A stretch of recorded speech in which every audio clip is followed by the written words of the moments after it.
Salut tout le monde, on se retrouve à Cité Écoute. Mon nom est Yanni Malanga et voici mon invité Ryan Rezin. Bonjour Ryan. Salut Yanni. Alors Ryan, pourquoi tu penses que je t'ai traîné jusqu'ici? On va parler d'éthique, nous. Exactement, ici, on débat sur quel perso historique serait le meilleur remplaçant professeur à la Cité des Jeunes. Et aujourd'hui, on tacle le sujet, la matière de l'éthique. Alors Ryan, pour toi, qu'est-ce qu'un bon prof en général? Un bon prof en général, de un, il faut qu'il soit un expert en sa matière, il sait de quoi il parle.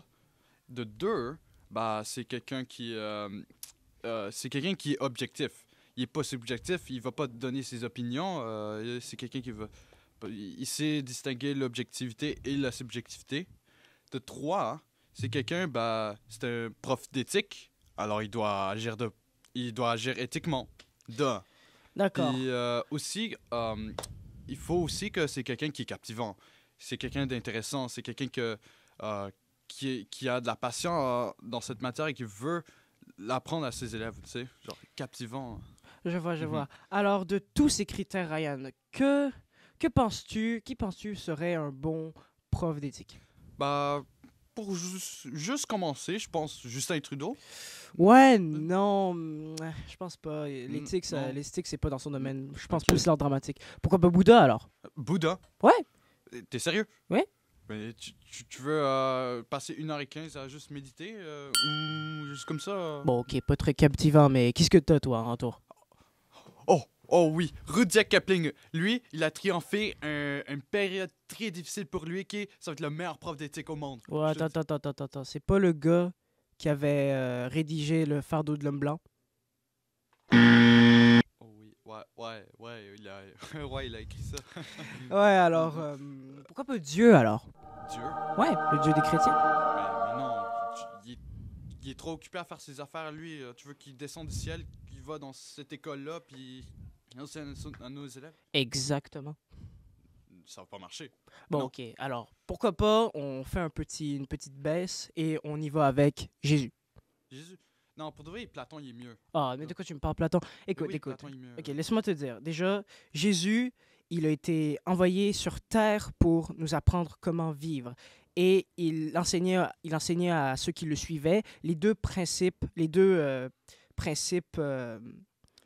forts du cours d'éthique, la reconnaissance de l'autre et le mieux vivre ensemble. Alors, en termes de ce qui est de connaître sa matière et d'être captivant, Jésus, c'est notre homme. Il est parfait, il est meilleur que Platon.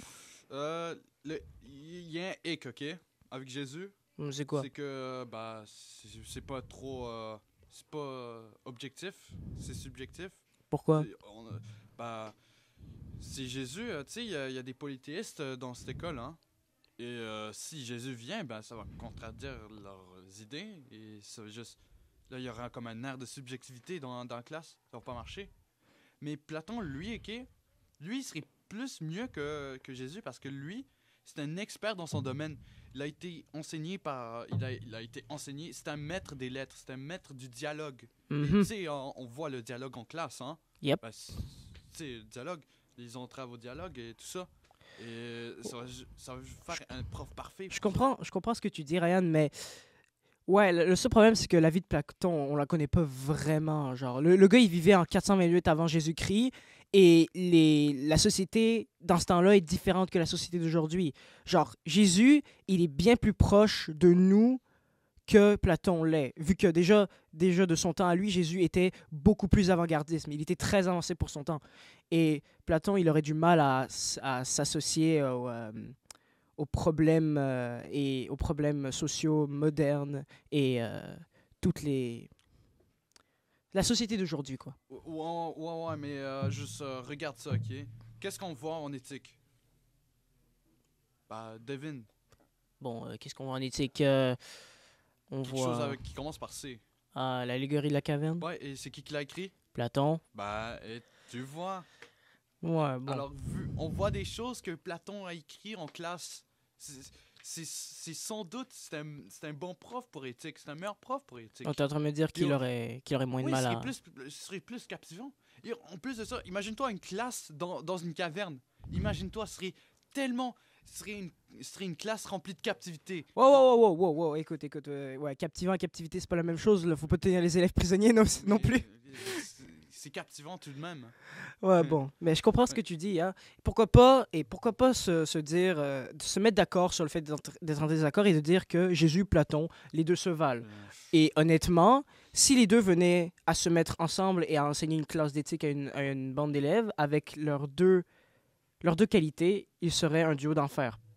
Bon ben, merci de nous avoir écoutés et pour continuer le débat, dis-nous dans la section de commentaires qui est le meilleur prof d'éthique entre Platon et Jésus et probablement qui serait une meilleure personnalité historique qui les surplomberait tous les deux.